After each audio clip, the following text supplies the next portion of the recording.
অনেকদিন আগের কথা। এক জঙ্গলে একদল পশু পাখি বসবাস করত। তাদের রাজা ছিল একটা বাঘ, আর মন্ত্রী ছিল একটা দুষ্টু শিয়াল। একদিন বাঘ জঙ্গলের সবাইকে ডেকে এক জরুরি সভার আয়োজন করলো। শোনো সবাই, এই বছর অতিরিক্ত খাবারের জন্য জঙ্গলে খাবারের অভাব দিয়েছে। তাই তোমাদের সবাইকেই আমি কিছু ধানের বীজ দেব। সেই বীজ ধান দিয়ে নিজ নিজ জমিতে চাষাবাদ করতে হবে। আর হ্যাঁ, যার ফসল সব থেকে বেশি হবে সে পাবে 100 বিঘা ধানি জমি। মহারাজ, আমি তো মন্ত্রী। আমি কি এই প্রতিযোগিতায় নামতে পারবো? এই প্রতিযোগিতা সবার জন্য। শোনো, কেউ কোনো চালাকি করবে না, তাহলে কিন্তু পুরস্কারের পরিবর্তে শাস্তি হবে। মহারাজ, এই পুরস্কার আমিই জিতব, কারণ আমি কৃষি নিয়ে অনেক গবেষণা করি। তাই আমি জানি কোন ফসলের জন্য কি ধরনের পরিচর্যা করতে হয়। মন্ত্রী মশাই, আপনি কি পারেন না পারেন মাঠে প্রমাণ হবে। কথা না বাড়িয়ে কাজে প্রমাণ করো। সবাই একে একে বীজ নিয়ে যাও। বলে রাজা বাঘ সবাইকে এক ব্যাগ করে বীজ ধান দিল। মোরগ, বানর, শেয়াল সবাই বীজ নিয়ে নিজ নিজ বাড়ির দিকে রওনা দিল। মোরগ বাড়িতে গিয়ে চিন্তা করতে লাগলো। তাই দেখে মুরগি বলল, কি গো, কি এত চিন্তা করছো? কি আর চিন্তা করবো গিন্নি, আমি তো একটা ছোট্ট পাখি। কি করে এত জমি চাষ করব? এত জমি কোদাল দিয়ে কোপাতে আমার তো 6 মাস লাগবে। আবার কামলা দিয়ে কুপিয়ে নেব, টাকাও তো নাই। এইটা কোনো কথা হলো? তুমি একদিনের মধ্যে বিনা খরচায় কাজটি দুষ্টু মন্ত্রী শিয়ালকে দিয়ে করিয়ে নিতে পারো। কিভাবে গিন্নি, তাড়াতাড়ি বলো। তুমি কাল সকালে কোদাল নিয়ে মাঠে যাবে, সাথে একটা সোনার মোহরও নিয়ে যাবে। দুপুর পর্যন্ত কুপিয়ে শিয়ালকে বলবে, শিয়াল ভাই, আমি আমার জমিতে একটা মোহর পেয়েছি, মোহরটা বাড়িতে রেখে আসি, আর দুপুরে খাবার খেয়ে আসি, তারপর খেলা দেখবে।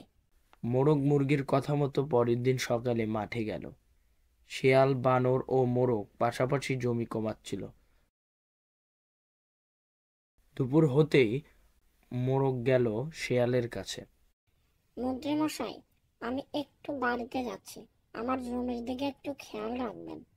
ও মিয়া মোরগ, তুমি কি পাগল হয়ে গেছো নাকি? তোমার জমিতে কোনো কিছু না লাগাতেই পাহারা দিতে বলো? আরে মন্ত্রী মশাই, আমার জমিতে মনে হয় অনেক সোনার মোহর আছে। আমি একটা সোনার মোহর পেয়েছি, তাই তাড়াতাড়ি বাড়িতে যাচ্ছি গিন্নিকে ডাকতে। দুইজন মিলে কোপালে অনেক মোহর পাবো। না হলে কেউ যদি মোহরগুলো তুলে নেয়। শিয়াল তখন মনে মনে বলল, কি, সোনার মোহর? যাও বাড়ি যাও, আর আমি মোহরগুলো তুলে নেই। আচ্ছা ঠিক আছে মোরগ ভাই, যাও, তোমার জমিতে কেউ হাত দেবে না। বলে মোরগ চলে গেল। তারপর শিয়াল নিজ জমি রেখে মোরগের জমিতে কোপাতে লাগলো। কোপাতে কোপাতে পুরো জমি শেষ করে ফেললো, কিন্তু কোনো মোহরের সন্ধান পেল না। মোরগ কি আমাকে ফাঁকি দিল নাকি? কোনো মোহর টোহর কিছুই তো পেলাম না। যাই, তাড়াতাড়ি বাড়ির দিকে যাই, না হলে মোরগ মনে করবে আমি তার জমি কুপিয়েছি। কিছুক্ষণ পর মোরগ ও মুরগি সেই জমিতে এলো। গিন্নি, তোমার বুদ্ধি তো খুব কাজে দিয়েছে। চলো এখন আমরা বীজগুলো বপন করে দেই। তারপর মোরগ ও মুরগি বীজ বপন করে বাড়ি চলে গেল। পরের দিন শিয়াল, বানর দুজনেই তাদের জমিতে বীজ বপন করলো। বেশ কিছুদিন পর তাদের সবার জমিতেই খুব সুন্দর ধান গাছ হলো। আরো কিছুদিন পর ধান প্রায় পেকে গেল।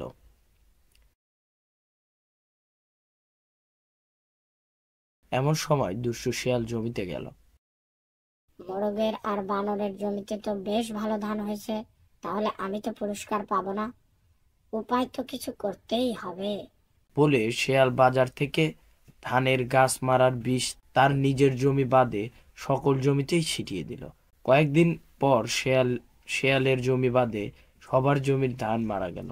মোরগ তার জমিতে গিয়ে দেখলো তার জমির সকল ধান মারা গেছে। তাই সে বাঘের কাছে নালিশ দিল। মোরগ, তুই বাড়ি ফিরে যা, সময় মতো বিচার পাবি।